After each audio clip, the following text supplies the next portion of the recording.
ধীরে ধীরে বাড়ছে তাপমাত্রা, সেই সঙ্গে বাড়ছে গরমের অনুভূতিও। এমন পরিস্থিতিতে আবহাওয়া অধিদপ্তর জানায় দেশের 6 জেলার উপর দিয়ে বয়ে যাচ্ছে মৃদু তাপপ্রবাহ, যা শিগগিরই কমার সম্ভাবনা নেই। এছাড়া এমন গরমের মধ্যেই বজ্রসহ বৃষ্টির আভাসও দিয়েছে সংস্থাটি। বিস্তারিত জানাচ্ছেন শেখ ফরিদ। দেশের 6টি জেলার উপর দিয়ে বয়ে যাচ্ছে মৃদু তাপপ্রবাহ, যা শিগগিরই কমার সম্ভাবনা নেই বলে জানিয়েছে আবহাওয়া অধিদপ্তর। 14 মার্চ আবহাওয়ার আগামী 72 ঘন্টার এক বিজ্ঞপ্তিতে এমন তথ্য জানানো হয়। সংস্থাটি জানায়, লঘুচাপের বর্ধিতাংশ পশ্চিমবঙ্গ ও তৎসংলগ্ন এলাকা পর্যন্ত বিস্তৃত রয়েছে। মৌসুমের স্বাভাবিক লঘুচাপ দক্ষিণ বঙ্গোপসাগরে অবস্থান করছে।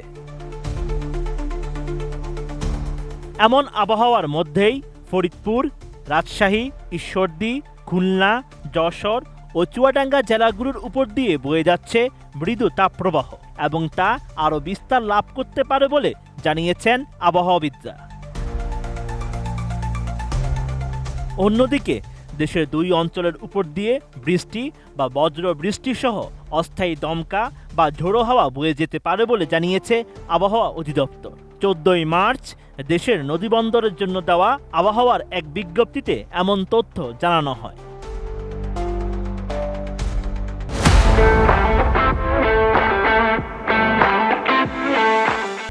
আবহাওয়াবিদ মোহাম্মদ শাহিনুল ইসলাম স্বাক্ষরিত এক বিজ্ঞপ্তিতে বলা হয়েছে, ময়মনসিংহ ও সিলেট অঞ্চলের উপর দিয়ে পশ্চিম অথবা উত্তর পশ্চিম দিক থেকে ঘন্টায় 45 থেকে 60 কিলোমিটার বেগে বৃষ্টি বা বজ্র বৃষ্টি সহ অস্থায়ী দমকা বা ঝোড়ো হাওয়া বয়ে যেতে পারে। এছাড়া এসব এলাকার নদীবন্দরগুলোকে 1 নম্বর সতর্ক সংকেত দেখাতে বলা হয়েছে।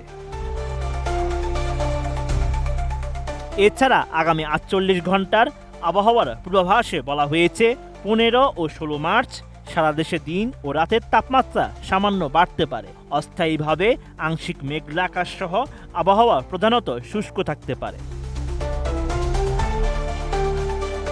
বিজ্ঞপ্তিতে আরও বলা হয়েছে, আগামী সপ্তাহের মাঝামাঝি সময়ে দেশে বৃষ্টি অথবা বজ্রসহ বৃষ্টি হতে পারে। এর আগে কোথাও তাপপ্রবাহ চলে যেতে পারে, আবার কোথাও অব্যাহত থাকতে পারে বলে জানায় আবহাওয়া অধিদপ্তর। Sheikh Farid, ATN news.